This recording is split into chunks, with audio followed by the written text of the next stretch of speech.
नमस्कार। तो बढ़ते हैं कहानी में आगे चल के अगले भाग के साथ। एक लंबी सी लॉबी से हाथ में कुछ फाइल्स लिए मुकुल आगे बढ़ रहा था।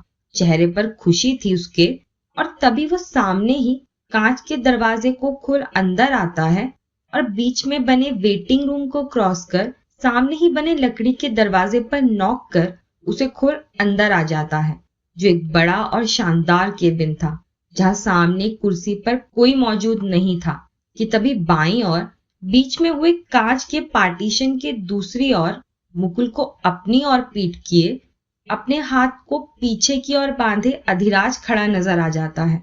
तो मुकुल दोनों ही फाइल लेकर उस पार्टीशन के दूसरी ओर अधिराज के पास आता है। तो अधिराज के सामने ही एक खूबसूरत मॉडल रखा हुआ था, जो शायद उसका सपना था, क्योंकि उस मॉडल के बीच बीच में कई जगह कंप्लीट और नॉट कंप्लीट के फ्लैग लगे हुए थे।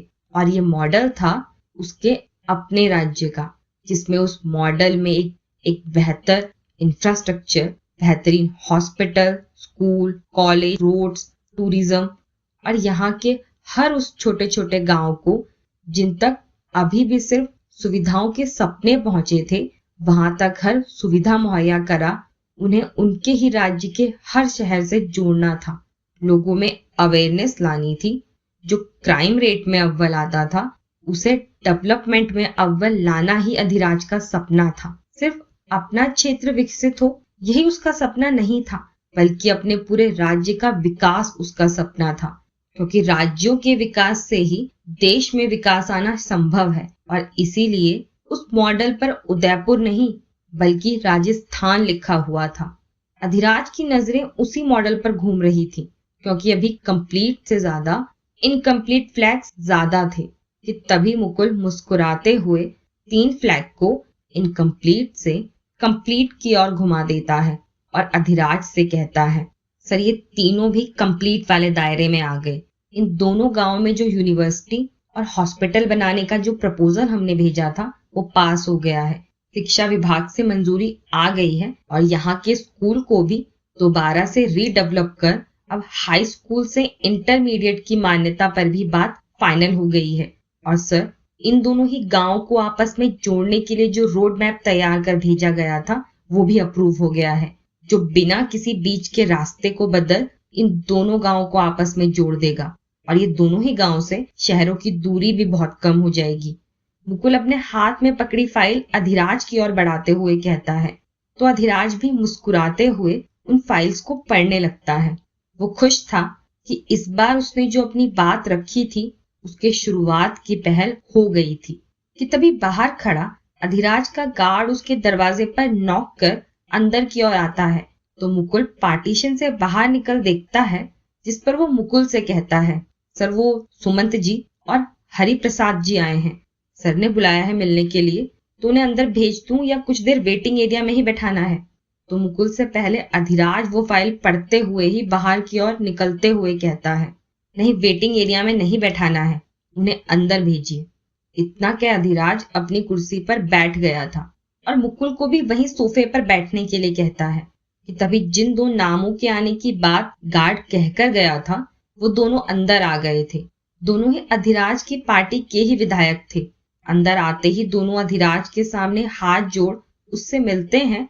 तो अधिराज भी हाथ जोड़ उनको सामने कुर्सी की ओर इशारा करते हुए बैठने के लिए कहता है, और अब पहले अपने सामने रखी फाइल को बंद कर साइड में रखता है और फिर आराम से कुर्सी पर बैठ मुस्कुराते हुए कहता है, सुमंत जी, हरिप्रसाद जी, कैसे हैं आप दोनों? सब ठीक चल रहा है ना? घर पर सब ठीक? तो दोनों ही सब ठीक होने की बात कहते हैं कि तब तक उन सभी के लिए चाय नाश्ता वहां पहुंच गया था, जो सर्वेंट उनके सामने रखते हुए और मुकुल को भी सर्व कर वहां से चला गया था। तो अधिराज पहले उन्हें चाय लेने के लिए कहता है और खुद भी अपना कप उठा चाय की पहली ही घूंट के बाद उनसे कहता है, सुमंत जी, आपसे एक सवाल था। वो जो भी गांव में हादसा हुआ, वो आपके क्षेत्र में आता है ना? तो जिस दिन वहां वो हादसा हुआ, आप कहीं नजर नहीं आए? वहां सभी युवा नेता, कार्यकर्ता सब रात में ही पहुंच गए थे गांव में सबकी मदद करने के लिए, पर आप और वहां के ग्राम प्रधान कहीं नजर नहीं आए। और अभी तक एक बार भी गांव वालों की सुध नहीं ली आपने। आप गांव वालों की तकलीफ में उनके साथ नहीं थे, तो अगली बार क्या कहकर वोट लेने जाएंगे उनसे? जहां आपने इतना भी नहीं किया है कि गांव में जो संकरी गलियां हैं उनको ठीक करवा कर इतना रास्ता बना दिया जाए कि किसी दुर्घटना के समय उन तक मदद पहुंच पाए।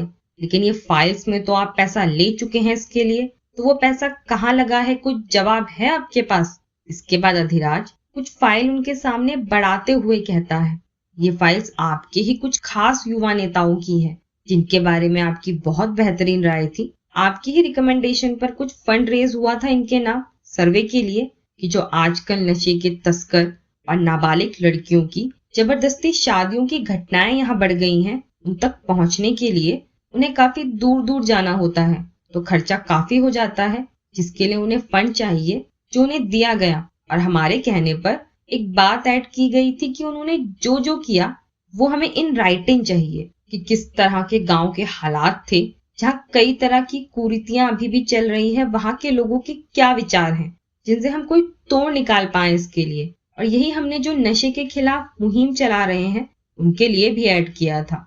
2 दिन पहले ही हमने ये इन राइटिंग जो हमें मिला हमने सब पढ़ा, आपने भी पढ़ा। ये कॉपीज आपके लिए ही हैं कि आप उन्हें ले जाएं और खुद भी पढ़ें।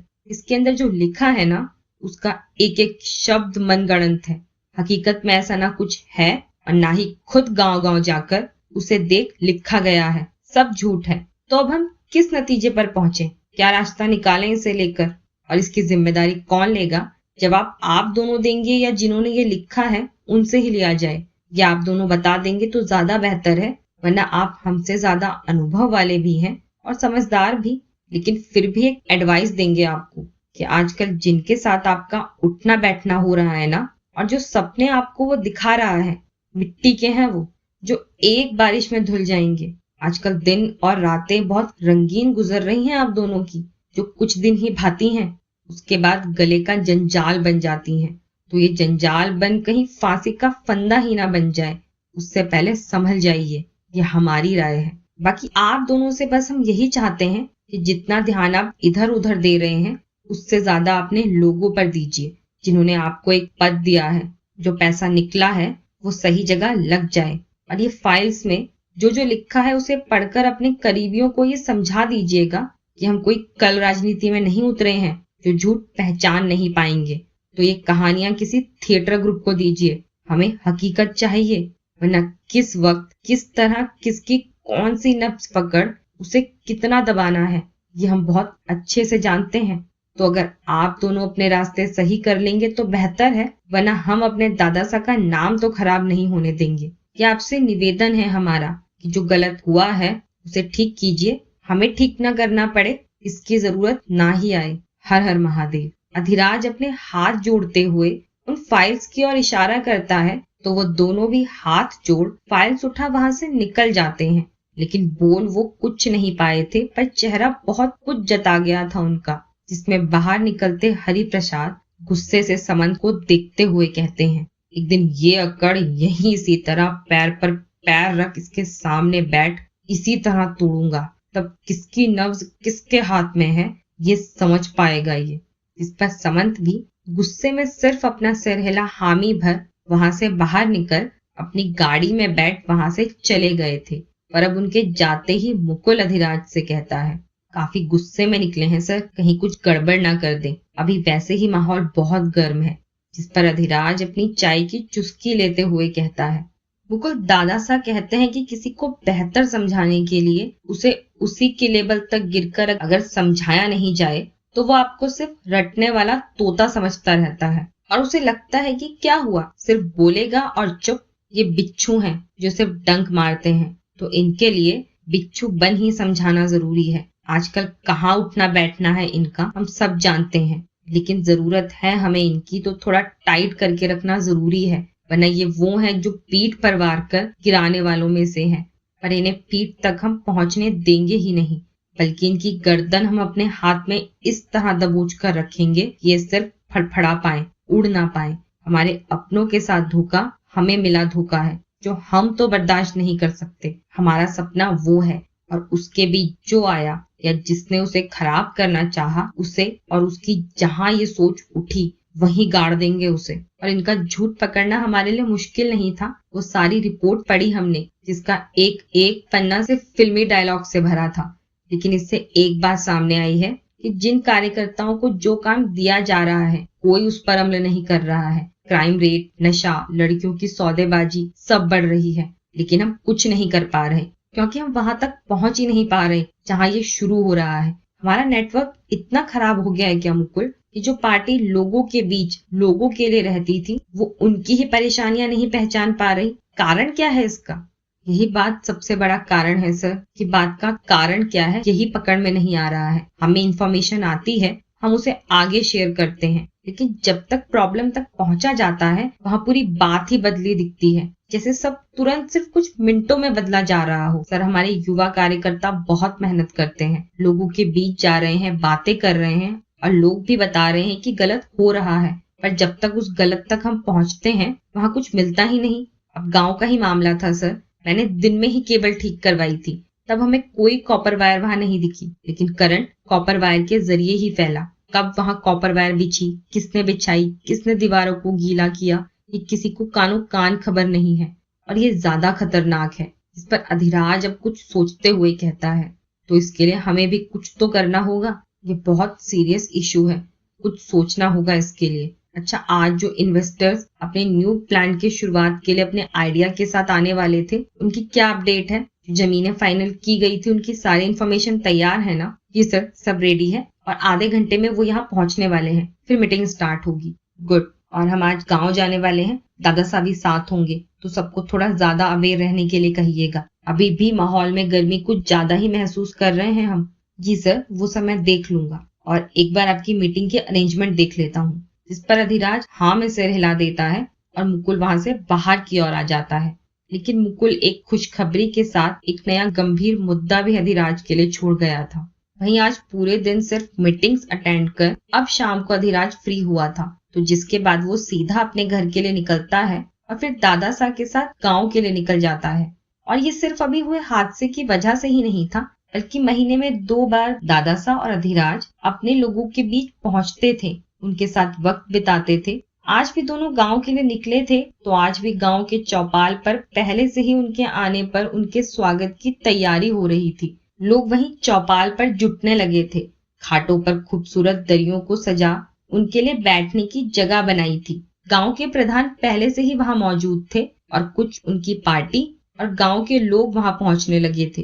पर जैसे ही अधिराज के गाड़ी के सायरन की आवाज गांव में गूंजी थी, तो पूरा गांव चौपाल की ओर आने के लिए निकल पड़ा था। गाड़ियां रुकती हैं और दादा साहब और अधिराज के लिए दरवाजा खुलता है, तो दोनों गाड़ी से उतर सबके बीच आने लगते हैं, जिस पर दोनों का फूलों की मालाओं से स्वागत होता है। और फिर वो आगे चौपाल की ओर आते हैं, जहाँ हर कोई उन पर अपनी दुआएं लुटा रहा था। और दादा साहब तो वहां आकर जैसे वहीं के हो जाते थे, सबके साथ मिलना, बातें करना, उनका हालचाल जानना, और अभी वो सब घायलों का भी हाल जान रहे थे। हर किसी से उनकी तकलीफों के बारे में जान रहे थे। तभी एक बुजुर्ग उनका हाथ पकड़ते हुए कहते हैं, बाबू साहेब, आपका पोता बिल्कुल आपकी छवि है, हमारे हर दुख दर्द को बिल्कुल हमें अपना समझ दूर करता है। उस रात भी ये भगवान बनकर हमारे लिए यहाँ आए, वरना यहाँ तो हर घर में मौत का सन्नाटा होता। आपके पोते ने हमारे बच्चों को जीवन दान दिया है। आप धन्य है बाबू साहेब, जो आपको ऐसा हीरा पोता मिला है। जिस पर अब दादा सा हंसते हुए कहते हैं, बसंत, ये बात तो तूने बिल्कुल सही कही। हीरा तो है ये मेरा पोता, लेकिन तुम्हारा भी तो बेटा साहेब है। पोता सिर्फ घर तक है ये मेरा, वरना बाहर ये सिर्फ तुम सबका बेटा साहेब। जो इसने किया वो एहसान नहीं बल्कि फर्ज था इसका। अरे अगर तुम्हें इसकी जरूरत है तो तुम्हारा हक है इसे यहाँ बुलाने का। बेटा साहेब कहते हो तुम सब इसे, पहले तो तुम तक इसे परेशानी पहुँचने नहीं देनी, लेकिन अगर तुम तक परेशानी पहुँचती है तो ये बेटा साहेब तुम्हारे आगे खड़ा मिलना चाहिए तुम्हें। और ये तुम सबका है। अब बेटा साहेब बना है तो इस ओहदे को निभाना भी तो पड़ेगा। जिस पर वो बुजुर्ग दादा साहब के हाथों पर अपना सिर रख देते हैं, तो दादा साहब उन्हें अपने गले लगा लेते हैं। और फिर वो बुजुर्ग अधिराज के सिर पर हाथ रख उसे हमेशा तरक्की करने का आशीर्वाद देते हैं। अब दादा सा और अधिराज चौपाल पर सबके साथ आकर बैठ गए थे।